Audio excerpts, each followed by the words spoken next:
Welcome. My name is India, and I'm a program manager in the Utah Office of Outdoor Recreation. Thank you for joining us for today's Summit Speaker Series. We're going to learn about several issues, how communities work to prevent them, or how communities respond to them when they happen. Our moderator today is Tara McKee, also a program manager in the Utah Office of Outdoor Recreation. And among many other things, Tara is the lead for our office's Stewardship, Visitor Management, and Responsible Recreation Subcommittee, which is part of our office's advisory committee. And Tara, I am happy to pass the time over to you. Thanks, India. I am excited to talk about today's topic because I have been focused on stewardship issues over the last little while, and these are issues that affect all of us as we recreate, and we really want to be being able to make sure that the outdoors is a better place to recreate, and to do that, we really need to protect those places we love. I am pleased to introduce today's speakers. We're going to hear a short presentation from each of them, and then in about 30 minutes, we'll open it up for Q&A. And as India said, that asking questions, making comments will make it possible for you to be registered for kind of a random drawing with our prizes of cool outdoor swag. Do you want to show those slides with each of the speakers? So we have with us Ginger Allen. She's an AmeriCorps Vista volunteer for the Southeast Utah Health Department, and she's developing a public health campaign to target the issue of improperly disposed of human waste in the backcountry. She's a former National Park Service ranger who has temporarily retired her flat hat, although she's hanging it in place of honor on her wall. She's entering into her last semester, or actually she finished it, at St. Louis University, where she's received her Master's of Public Health candidate with concentration in biosecurity and disaster preparedness. And when not working, she can be found hiking with her dog Granola and observing plants. She's one of the top contributors to iNaturalist for the area. Okay, for Soren. Soren Simonson is the executive director for the Jordan River Commission, an interlocal agency he helped establish in 2010, and the commission is comprised of 30 local and state government agencies, together with their community partners, working to conserve, preserve, restore, and revitalize that 50-mile Jordan River Parkway in Utah. He's an urban environmental planner, designer, educator, and entrepreneur. And over the past 3 decades, including over 20 years of public service as an appointed and elected official, he's helped create a safe, healthy, beautiful, and prosperous cities and places in Utah and the West. And in his free time, he loves to hike, bike, and paddle in Utah's great outdoors. And by the way, I met Soren back when he was on the city council for Salt Lake City. That was a while back. And for Caitlin Webb, she's the fire PIO and prevention coordinator for the Utah Division of Forestry, Fire, and State Land. She's worked in forestry and land management for 12 years, in wildland fire specifically for 9 years. She has a degree in sociology and a strong passion for outreach and education about human-caused wildfire prevention and the positive natural role of wildfire in our ecosystems. She began her career in Oregon, worked and lived in Arizona for a number of years, and recently moved to Utah about a year ago. Well, welcome, Caitlin, to Utah.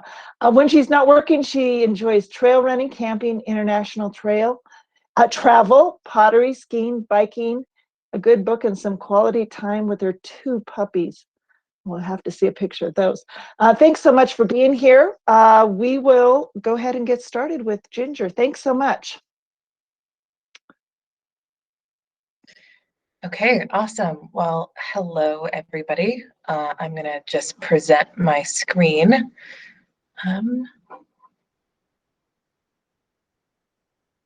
So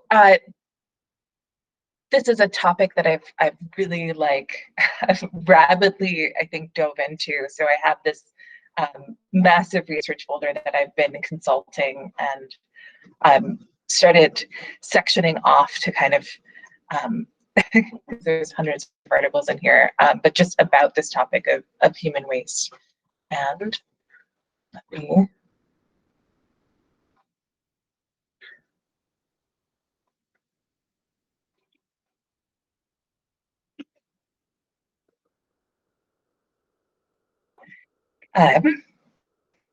So the human waste issue is something that we all are aware of in this area. I think it's a misfortune most of us have had, where we have stumbled upon someone else's poop in an area where we maybe didn't expect it, or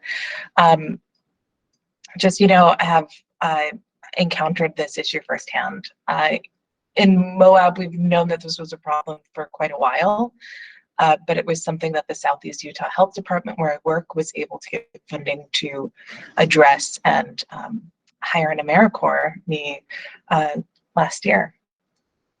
So to kind of backtrack to what are the goals when we're talking about disposing our waste, the first one is, of course, minimizing our aesthetic impact. So making sure that we are not leaving a pile of poop under a rock or in a public area.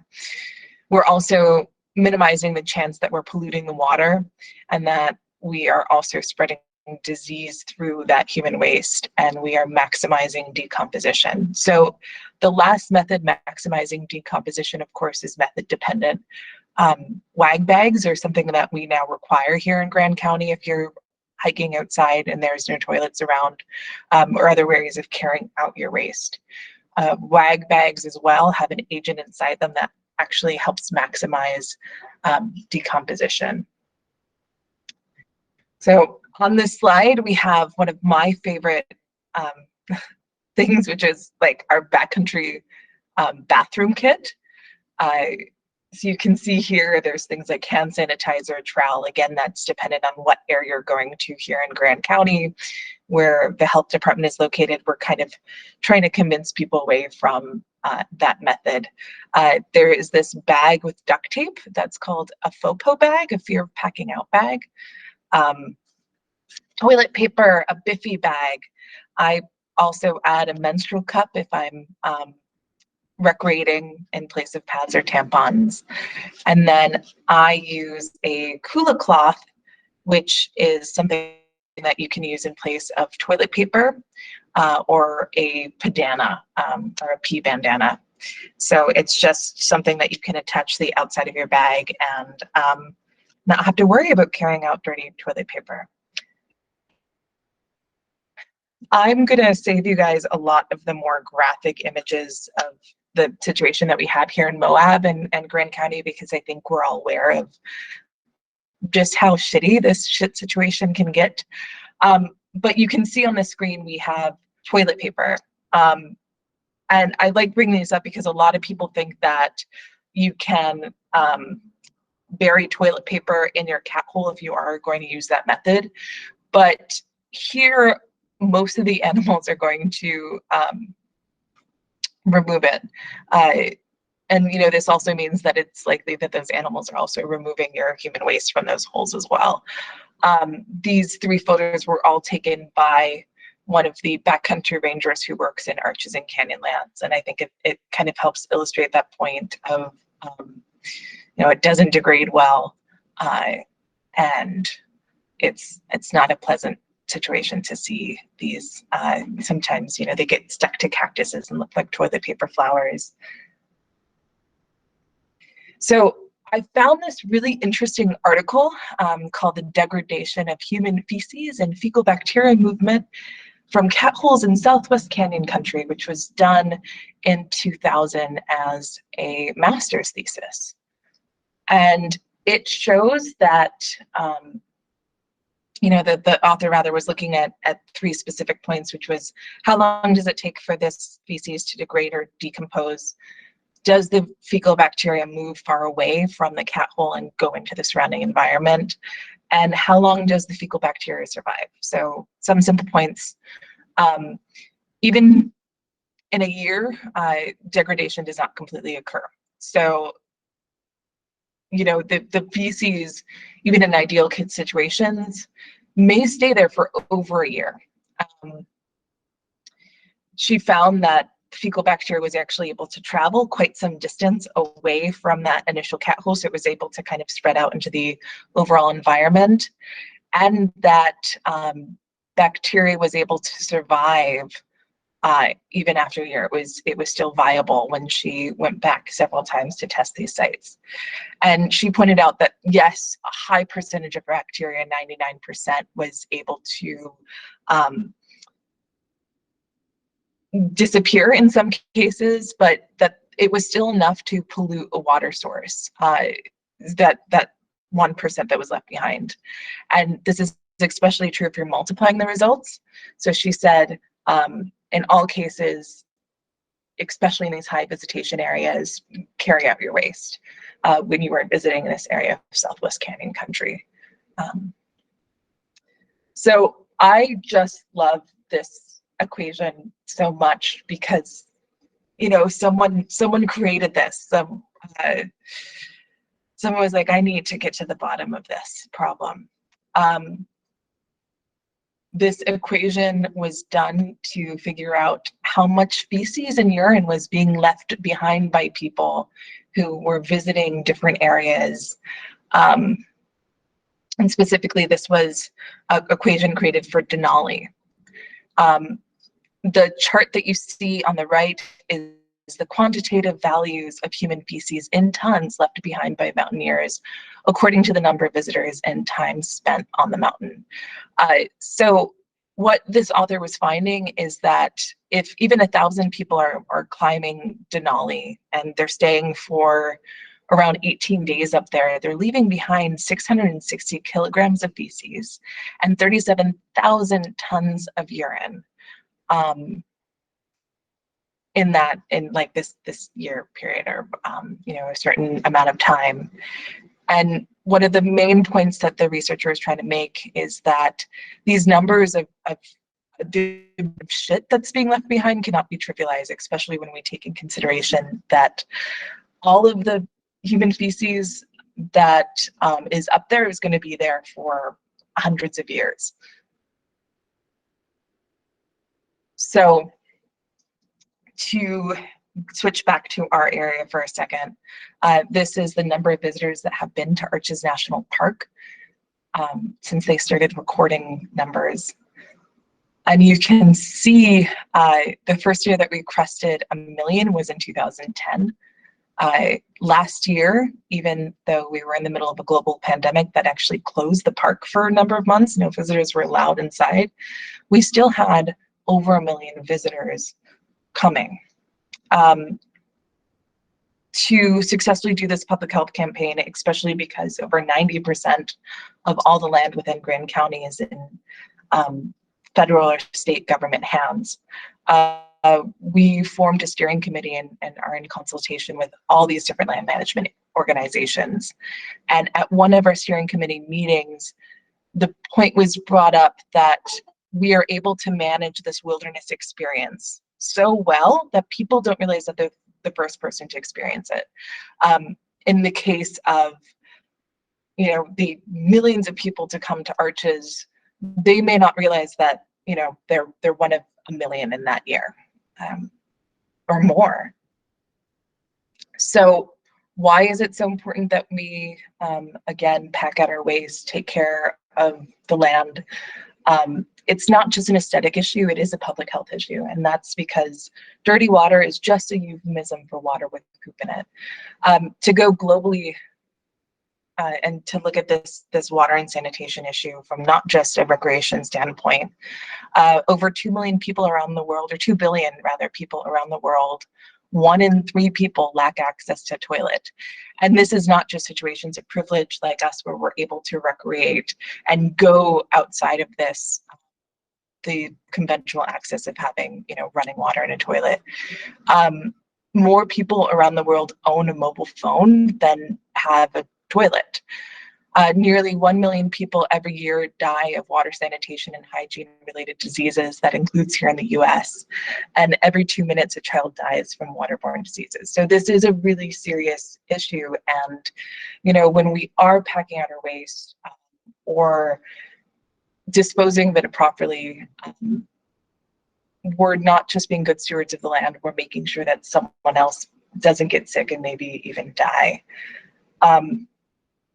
So in general, with all these issues of human waste and talking and trying to frame this public health campaign, I turned back to some of these water sanitation and hygiene related topics or research articles. And I really think that it is important that, you know, we talk about shit and poop and, you know, pooping, and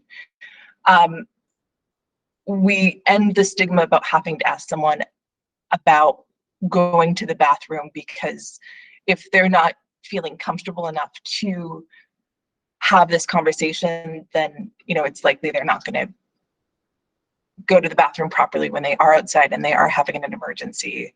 And you know, we need to normalize these conversations of asking people, what is your bathroom plan when you're going outside?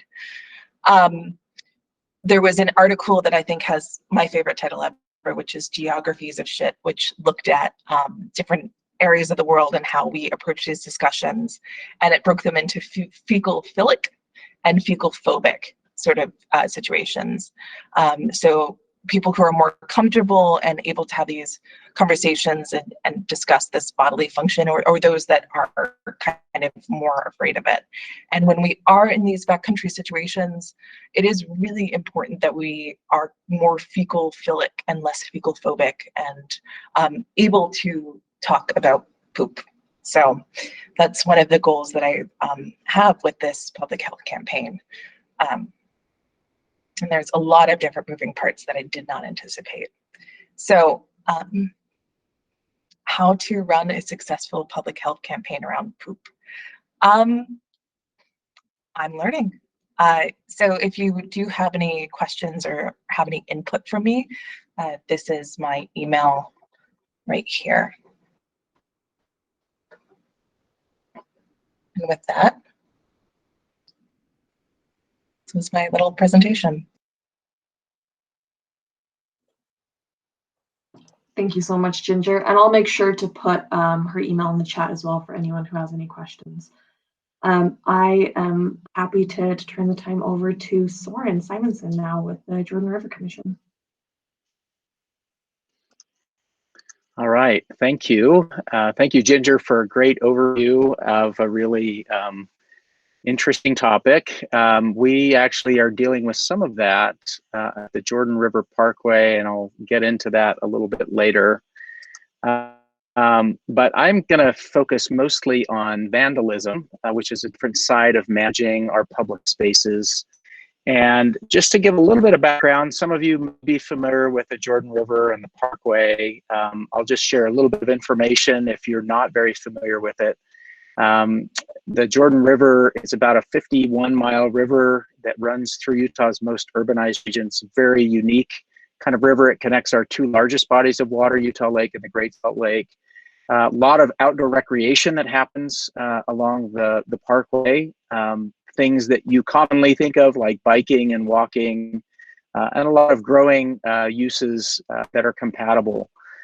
We also share this corridor with abundant wildlife. We have hundreds of bird species, large and small mammals, fish, amphibians, and reptiles that make their home. So it kind of underscores why it's important that we take care of this great natural resource.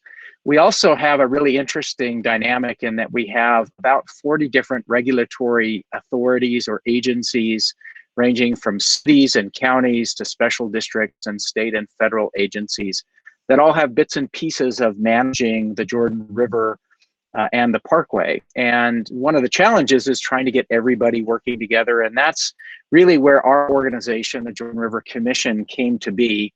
Back in 2008, an organization called Envision Utah, under the direction of Salt Lake County and partners from many of those local, state, and federal agencies, came together to create what we call the Blueprint Jordan River. And this blueprint is kind of a community vision to improve and enhance, restore, and revitalize this natural resource. This is a list of some of the major goals that came from that vision. Interestingly enough, at the time, managing waste and graffiti and vandalism and some of those things were not part of the vision, although they have become a more significant focus today. And I'll touch on it a little bit more in just a few minutes. The Jordan River Commission right now is comprised, it was created in 2010, so kind of a major outcome of that visioning process was to create a cooperating agency that could bring together all of these partners. So we currently have 17 cities, 2 of 3 counties, representatives from the governor's office, the legislature, 2 state agencies, environmental quality and natural resources, and then a number of special districts, mostly water and sewer districts, but Utah Transit Authorities also participating. And then we have 14 what we call ex officio governing board appointees, and these include nonprofit partners like Tracy Aviary, Hogle Zoo, the Hutchings Museum down in Lehigh, corporate and business partners, including a lot of land managers like Rocky Mountain Power and the State Fair Park that owns substantial land around and along the Jordan River, and then other stakeholders and community members. And we're working right now to fill several open seats on our board with other community partners. So I want to talk a little bit about vandalism, which is the topic that I'm focusing on. And I'm using kind of a broad look at vandalism to include things we normally think of around vandalism, like intentional damage to facilities, but also looking at things like graffiti and litter and debris. And I'm going to highlight some of the issues that we've seen along the Jordan River Parkway, especially as a lot of the recreation assets and amenities have been developed, like a continuous trail now from lake to lake. As more people are using these facilities, especially over the last year, we've seen areas increase by 400% or more with the pandemic, and it's just had a big impact. So let me just touch very briefly. I don't have really great photos and images of some of the vandalism, and it's not, fortunately, it's not tremendous. This is a picture of James Madison Park, which is on 33rd South, just on the east side of the Jordan River. And you can see in the middle there a picture of a restroom, which was closed for many years because it had been vandalized. Light fixtures had been stripped of copper wire, toilets and urinals and sinks had just been abused and damaged and even destroyed and removed. So what should be a functioning part of our infrastructure to address things like poop and other needs along the parkway was not available to recreation users. This has been a really interesting partnership. About 3 years ago, Salt Lake County, Tracy Aviary, and other partners came together, including the commission, to create what is now open just a little over a year ago as the Jordan River Nature Center, which is a satellite campus of Tracy Aviary. And just kind of on the center right of the screen behind the rail, you can see the new restroom facility. One of the interesting things here is that through this partnership, the restrooms are actually managed now by Tracy Aviary. And because they have 2 full-time staff on site, they can manage those restrooms in a way that couldn't happen when they were just a standalone restroom in the middle of a park, not a heavily used park. And so consequently, there was a lot of vandalism. And so having this on-site presence and a partnership that not only delivers really amazing programming for youth and families and individuals and other partner organizations, but is really managing the site in a very different way. And I should say the landscaping has changed. There was a lot of sod there before. It's being replaced with natural habitat, botanical gardens, and this is just the first phase, kind of a temporary facility. Tracy Aviary is raising about $15 million right now to put into a more permanent, much larger facility for all kinds of outdoor recreation. So those are some of the interesting partnerships happening around vandalism, where we try and bring activities and activation and partners that can help manage some of those facilities. Graffiti is another one. I actually took this picture when I was out with some of the team from the Outdoor Recreation Office yesterday. We see a lot of graffiti, particularly under bridges. And they're just natural places for people to go and make their presence known to the world. Some of them are really visible along the trail and others not so much, but they're just really destructive to the environment that we're trying to create around the river. There's been a lot of interesting approaches to trying to address vandalism. Several years ago, Murray City and the school district and other partners came together to create basically an art mural on one of the walls down in Murray that has been, I think this is 5400 South, that's been heavily vandalized through graffiti and other damage over the years. And it's really amazing the difference that art in the right locations can make. Some of the taggers tend to respect other artists, and so we don't see nearly the impact of graffiti in places where art installations have taken place. This is a sign that was installed that describes how that project came to be. And since Murray started this, there's been a ton of other projects similar to it in other locations. Common areas for graffiti are the backsides of buildings. And so putting a mural on the back of a building really addresses a lot of the graffiti problems. This is one up just off of 3rd South in the Rose Park area. Again, a building that had been tagged frequently has now not been tagged much since this mural installation went in. And it's really cool because a lot of these are opportunities to engage the local community. Most of these murals were painted by youth from local schools in the neighborhood. Even some of these utility boxes that are often places for tagging can become places for art installations. This is the Tracks Bridge, which is located where the Green Line crosses the Jordan River, and again, was an area where tagging and graffiti was very common. And through a mural that literally covers every square inch of the abutment that creates the tunnel under the tracks train. That's not to say that graffiti doesn't still happen. In fact, just a couple of weeks ago, there was some tagging in this area. Fortunately, the artists have been very willing to come back out and touch it up. You can kind of see the light paint color shifts there where they recently did some touch up on this mural to cover up some of the graffiti and tagging that had taken place there. One of the really cool tools that we've been developing over the last several years is this mobile website called My Jordan River. It's at myjordanriver.org. And there's a feature on here where people can report any kind of vandalism, graffiti, just whatever they see, maintenance issues that need to be reported, litter that needs to be cleaned up. And this has become just a really super interactive kind of guide and resource that allows people to get involved with their own community improvement. Uh-oh, I've got a fire alarm here. You go ahead and evacuate and take care of what you need to do. We can turn the time over to Kate and then come back to you if we get time, and if not, be safe. Okay. And we can follow up with some additional information to our panelists or our attendees later. Okay. Group quickly, one of the reasons I was so excited that Soren would be involved is just because of how many different entities the Jordan River Commission works with: cities, counties, local districts, and all kinds of things. So I was excited to hear about different cities and different areas approaches to handling different types of vandalism. Hopefully we'll get him back on. Hopefully the building where he is safe and secure. But with that, Tara, do you have anything to add before we turn the time over to Kate Webb?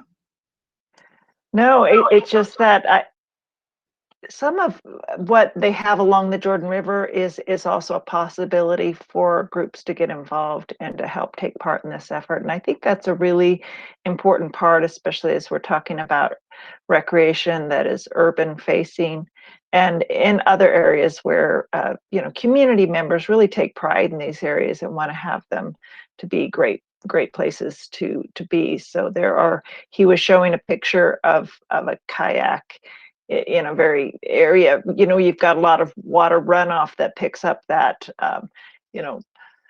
those empty water bottles and other kinds of trash and brings them right into the river. And there are some river cleanup opportunities there where people can just go and help scoop that up and make that river beautiful. And I think, we'd all like to do our part so that we can keep these areas looking great. So with that, let's go to Caitlin. All right. Good morning, everybody. I'm excited to be here and be a part of this conversation about responsible recreation. I'm going to have a short presentation for you guys today. And India, will you give me verbal confirmation when you've got my PowerPoint up? Yep, it looks great. Okay, perfect. So I just want to start out by kind of painting a picture for you guys in terms of the conditions that we have statewide, fire potential, and where we're at with human-caused wildfires this season. already. Wildfires definitely is something that impacts each and every one of us, whether it's clean air, clean water, impacts to travel, recreation, a lot of things that we love and value. So reduced human-caused fires benefits all of us, absolutely. So as far as where we're at today, conditions are alarming statewide, and we're already seeing a huge uptick in wildfires this season compared to past years. We are seeing fire behavior and fuel moisture levels across the state that are normally seen in June or July, just to kind of give you a picture of how far along we are, or how far ahead we are for this time of year. Almost the entire state is in drought right now, and 90% is in extreme drought. That has huge ripple effects when it comes to fire season and bumping up that fire potential that we have. We've already had over 220 wildfires statewide, and they've burned over 8,000 acres. All but 8 of those have been human caused this season. And we're well past the 5-year average for this time of year. Normally around this time of year, we would have had around 100 starts, and we'd only have, under 800 acres burned. So you can see we're leaps and bounds ahead of where we normally are this time of year, which is really concerning. Conditions are not predicted to improve by any means.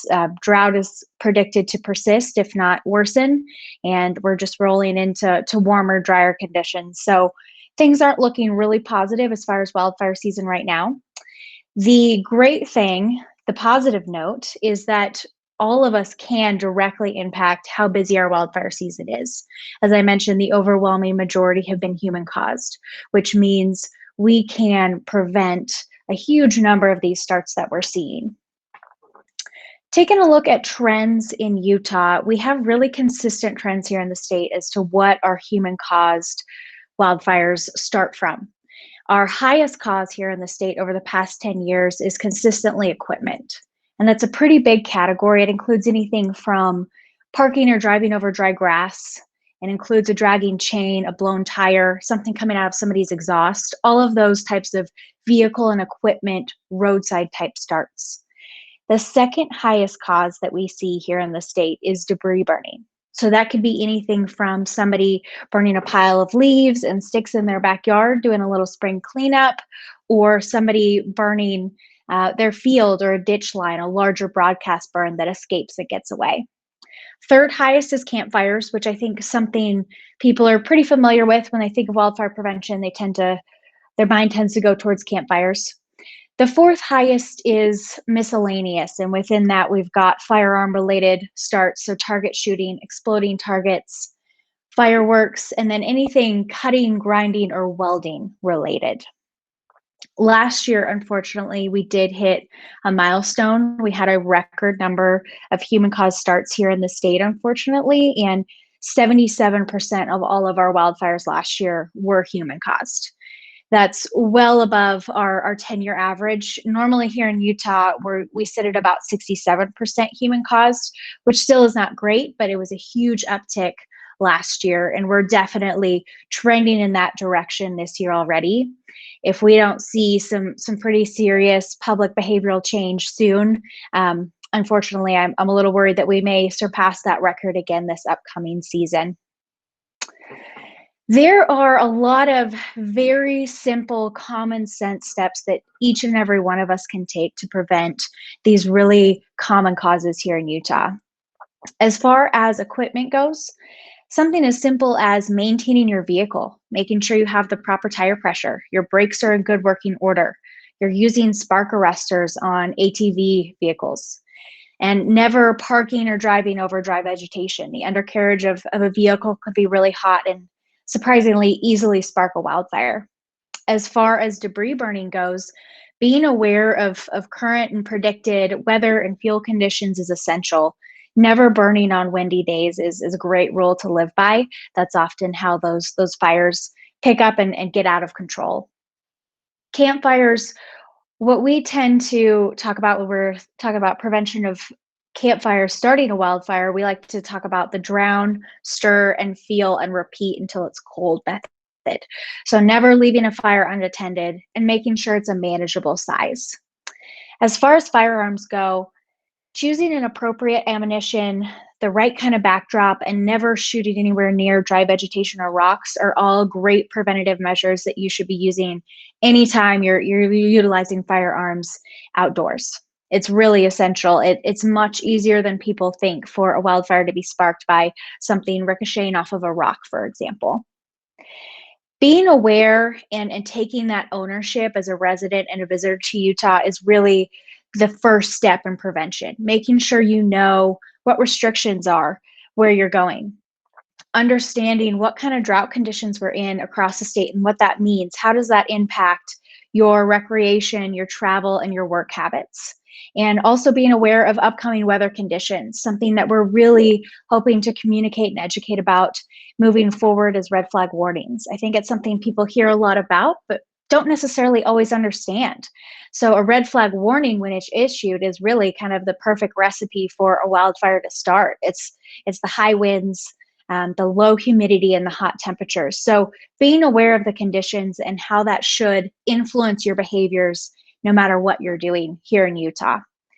We are also going to be launching a new statewide interagency wildfire prevention campaign, which is really exciting.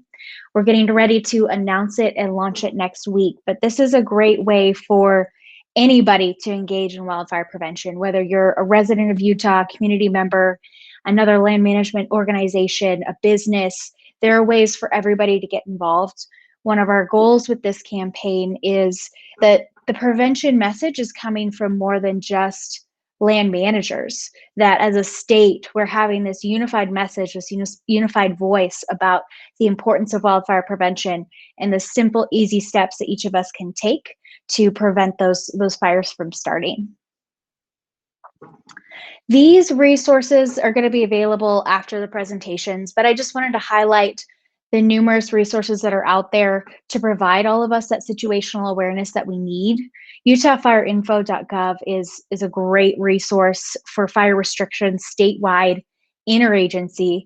It also tracks active incidents across the state. There are a couple other locations you can go as far as NIFC and INCIWeb for larger incidents as well.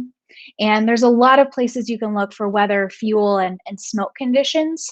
But even just going to the National Weather Service website is a great start. Taking a look at the temperature, the humidity, and whether or not there's red flag warnings coming up in the forecast. So that is all that I had to present. I just kind of wanted to paint the picture and start a discussion, but leave more time today for questions and discussion.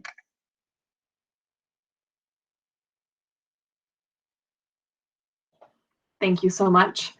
And I think, Soren, we'll turn it back to you since your kind of wrap up got a little bit cut off there. If you want to go ahead and give some final words on your presentation. And then I know we've got at least one question in the chat. I know I have a couple questions too that came up during presentation.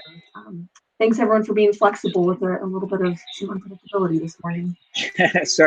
Sorry for the craziness on my end. I'm out in the parking lot now. Our building's evacuated, but hopefully you can see and hear me okay. There's some background noise from I-215 nearby. The last thing I wanted to touch on is just managing litter and debris, and a couple of images of what accumulates in the river, just from a lot of different sources. The biggest source of this litter and debris in the river, which is kind of a passive sort of vandalism. You know, it's not often intentional, but a lot of people just don't realize how accumulation of litter and debris happens through our storm system. So pretty much anywhere along the Jordan River watershed in Utah, Salt Lake, and Davis counties, and this is true of most watersheds around the state, all storm drains lead to the water bodies, and most of it's not filtered. So what goes down the storm drain comes out at the water's edge, and you can see from some of these photos what some of these outlets look like. We've been working on some initiatives. This is a fun one that we came up with last year during the pandemic. Think about ways that we could help organize the community when we weren't getting together for big gatherings and doing cleanups and things like that.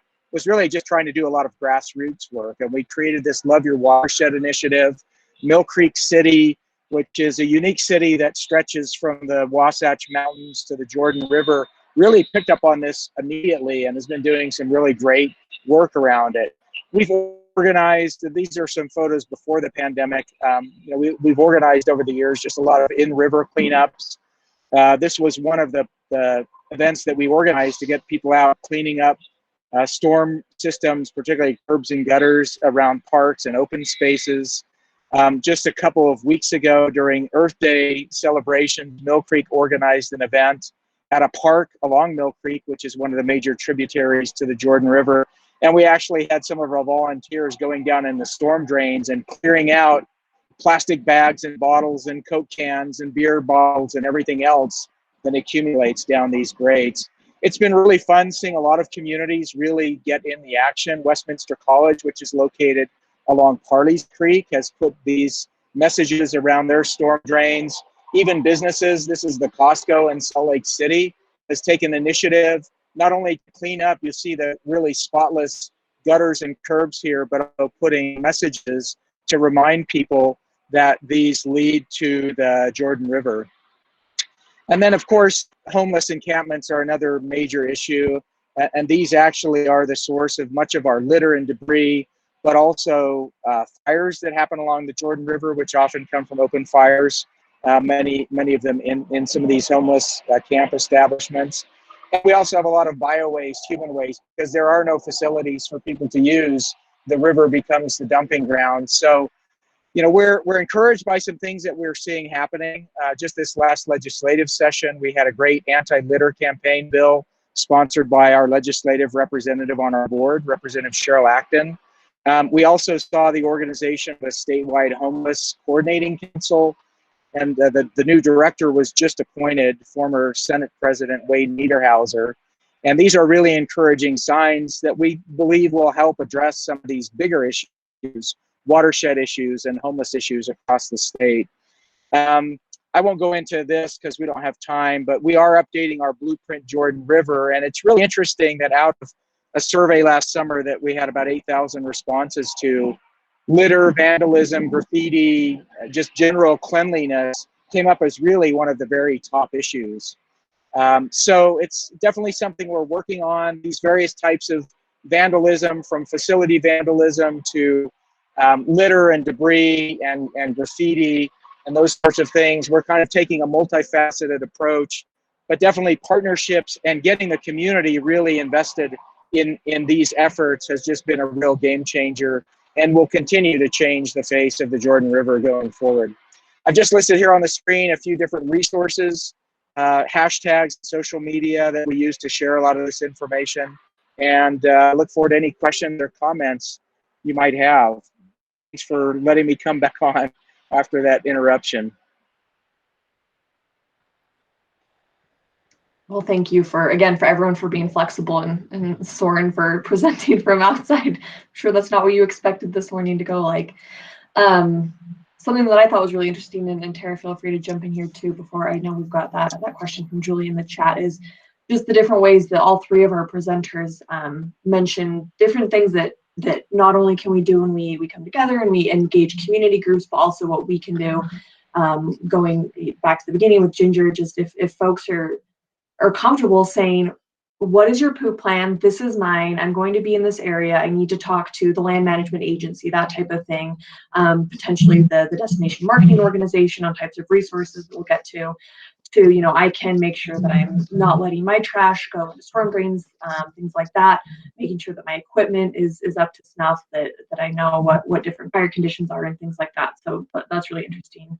And Tara, sorry. I really like the thought of an educational campaign that goes to where the people are. I like that one that Mill Creek City did with the food trucks and all that. There's nothing like getting people around food trucks, I swear, that get them excited, and then there's a chance to offer some messaging. I'm just wondering with Caitlin, if you've seen. Obviously there was this, the Smokey Bear stuff, through the decades. I even remember Smokey Bear comic books and coloring books that had some of this messaging, but that was then. This is now. What is it that is getting to, especially our young people? Doesn't have to be necessarily children, but I know it sounds like adults are more of the issue, but kids are an important part of this educational component. They absolutely are. And I think there was a comment in the chat about kids bringing home what they learn at school, and that's so true. I think what we're, at least for this campaign, really focusing on is not just awareness and education, but behavioral change. How are we going to instigate that? How are we going to encourage actual behavioral change? People are making the choice. They're taking the appropriate responsible actions. So we're not seeing the starts that we have been. There's been a lot of campaigns over the years as far as wildfires go. Smokey Bear is one of the most recognized icons there is. But what we really want to focus on moving forward with this responsible recreation theme is the behavioral change element, and really reaching people where they're at, talking to them in a way that they're going to listen and they'll be receptive. And it may not be coming from a land manager. That's something that we've been talking about a lot, is there's audiences out there that we need to reach and engage with that aren't going to interact or listen the same way if it comes from a land manager, as opposed to maybe an organization, a business, or an icon that they respect. Yeah, and I'm sure you're probably cooperating with UDOT on, as far as the equipment kind of fire causation issues, to have that messaging on some of their electronic messaging that they do so cleverly. Yeah, absolutely. They've been a great partner with that, and we'll be ramping that up here soon, sooner than I was planning this year. Excellent. And Ginger, you're just really getting going. What have you seen elsewhere in the country, or is this a real still novel program that's been going on? Are you kind of a pioneer in this kind of field? So in terms of having it be more of a single issue public health campaign, it hasn't really been done before. There are a lot of lovely organizations who put it as part of their broader messaging. So, Friends of Cedar Mesa's Visit with Respect did an amazing video series on pooping outside and using a wag bag. I know you guys had them on one of your forums last year. There's also this statewide resource, which is Gotta Go for Utah. But yeah, it's still kind of a new thing. So it's a lot of learning. Well, we look forward to seeing that as it goes on. Julie Hollis Terrell says that, and I know Julie, she's the head of the Visitors Bureau in Logan. She says, if she's got just 30 seconds or less to tell a visitor what they need to buy to take with them in the forest so they aren't going to the bathroom wherever, what should it be? And do you have a ballpark price on those items? Good question. So it depends on what the area is. So if you are able to use a trowel and bury it a certain distance, depending on that area, trowels run anywhere from $2 for cheaper ones, or if you're looking at like the ultralight fancy, I think they're called deuces. They're like these very, very fancy trowel that you use when you're backcountry, like backpacking, and you need to cut down on weight. Those are around $20, but of course that's going to be a single. You buy it, you invest it, and it's good. The Kula cloth, which we just got in a few stores here in Moab, is about $20, but again, it's a one-time cost, and this is in place of toilet paper. So it's a really, like, this is when I'm backcountry or when I'm just hiking my dog some days, this is like the only item I bring with me, that and water. Wag bags, which are, of course, these lovely items that have poop powder in them. It depends on if you're getting them wholesale, which some companies will allow you to, or if you're the consumer buying them, they're $3 to $4. And these are designed for toilets in a lot of cases. So this wag bag in particular has poo powder in it that gels your waste and helps with decomposing it and also deodorizing it. And it holds 30 ounces of liquid, which is about like what a typical Nalgene holds. So you're having a really bad day if, one experience using the restroom, you're filling this guy up. And it does zip close, so they're like wag bags are really fancy. So this is the only item that they would be getting that is a one-time or just a few time use item. The rest are like a trowel. It's, you know, however many times. And you could probably so for order how those to- in random, couldn't you? I order these in bulk. I have 500 of them in my office. So just handing them out to people, especially if it's their first time using it, I think just being like, hey, just try this. You know, you're not even spending any money on it. If you want to come get one, we have them at, you know, all these different stores in town that we've worked with. There's also a few different companies that make them, so I think it's also dependent on what people want to do. I think for the comment of like, if you have 30 seconds or less, I know when I worked as a park ranger at Canyonlands and was issuing backcountry permits, I apologize for my dog in the background, joys of working from home. But when I worked at Canyonlands National Park and was issuing backcountry permits to people, I was going through and listing the regulations. One of the questions that I asked first was, what is your bathroom plan?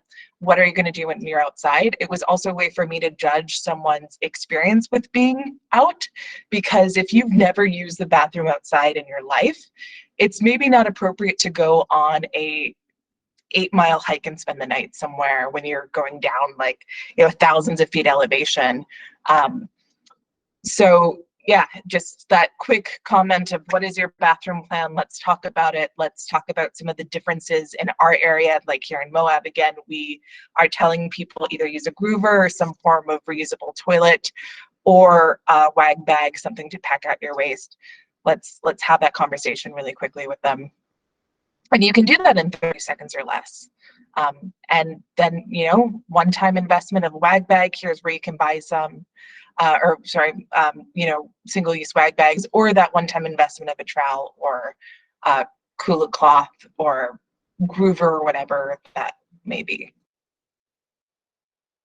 That's great. Thank you, Ginger. Robert Stevenson asks, all three of these topics seem like getting the public better educated, issues connecting recreation experiences with personal responsibility to keep public spaces nice. This type of forum's awesome, as we can all take it to our circles of influence, but as someone with 3 little boys trying to educate them about these issues, can you speak to programs that are specifically targeting the education of elementary kids? And in many cases, my kids hear something at school and they share it at home. You know, we briefly touched on that, but any of you want to tackle this from starting with Soren and Caitlin and Ginger? Yeah, thanks, Jim. I take a stab at it. I think Robert's really hit on a real key here, and that is start from when people are very young and build a whole generation of people that are good stewards, that are mindful of their footprint on the environment, whether it's fires or poop or, you know, litter and other things. We are just in the process right now of really extending our partnership with the 7 school districts that touch the Jordan River. There's about 30 schools that are within a half mile. And so we think that's an ideal opportunity. Some of the schools have been really great about reaching out to us over the last several years, but we want to kind of kick that to the next level and say, how do we become really proactive? So we were able to secure a little bit of funding through a state grant. And we're just getting ready to launch an initiative that will help us identify how to work specifically with school districts and a lot of the education partners like the zoo and the aviary and other conservation organizations to help really build that partnership around stewardship. I'll also mention one other education thing that we're working on right now, and that has to do with the large homeless community along the Jordan River.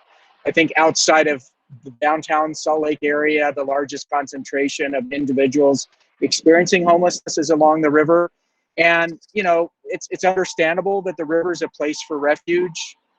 Indigenous people and pioneers and trappers and traders and just recreation users have been coming to the river for millennia to find refuge. And so it's not surprising that we see that with our homeless community as well. But a lot of the waste and byproduct from human waste to litter to, you know, stoves and propane tanks and everything else that end up in the river are not only detriment to the river and habitat, but also to the health of those individuals who also may bathe in the river and fish in the river and things like that. So we've been doing a lot of work at the top, kind of top down with the state and other governments, but we're also doing some outreach right now that's more bottom up, I guess, no pun intended, to have individuals that are camping along the river really become very proactive. We've been taking trash bags and working with grassroots organizations that are kind of environmental and homeless advocates, and asking them to help us reach into these communities to better take care of their own surroundings. Hopefully they'll find better opportunities for permanent or supportive housing in the future. But in the meantime, there's a lot that individuals can do, just policing, cleaning up poop and litter and debris, watching for floods from rain events and storm events and things like that, and better managing that. And we found those grassroots organizations to be unlikely allies. I mean, they're really advocating for the homeless and these big cleanups that are organized by governments. But there's a lot that we're trying to encourage them to do to help just be proactive, working with that community of stakeholders as well. Well, thank you. Thank you.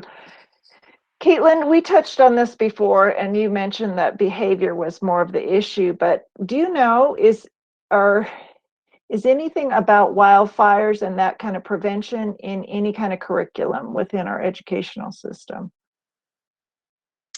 It's not a set piece that's taught in, every year at a certain grade. It is a staple in the prevention community here in the state that a lot of our prevention techs, especially during Prevention Week in October, spend time in a lot of classrooms sitting down with kids. But no, it's not a part of the school curriculum specifically. It would be great if we could get to that point. That would be awesome. I agree. And I agree for a lot of these things that to have some element of this in the curriculum. So, Ginger, did you want to add anything on young people and the kids? And I think just in general, it's great to start people off with learning how to be good stewards. In terms of what we are planning on doing, we are planning on having at least a high school poster contest. So, picking someone to win a prize and to help us design a poster that we can actually put up to educate people about these issues. So making sure that we are engaging people, but yeah, that's a great way. I think it engages them as they think about it while they're doing their poster. And I'm going to let India take it from here. Thank you for adding questions into the chat. Thank you to our presenters. We have got a couple of names in here. Who is going to win our outdoor prize drawing? Robert, you have won our outdoor prize drawing, so I will be in touch with you to get a good mailing address for you. I'd like to give a huge thank you to Tara for moderating, of course, to Soren and Kate and Ginger. Thank you so much for all of the resources. Thank you. For our audience for participating today, and we hope you learned something. I will be following up with resources as well as this recording. In the meantime, let any of us know if you have any questions, and thank you all again so much. Thank you. Thank you, Soren, Caitlin, and Ginger, and everybody for joining us. Thank you, Tara and India.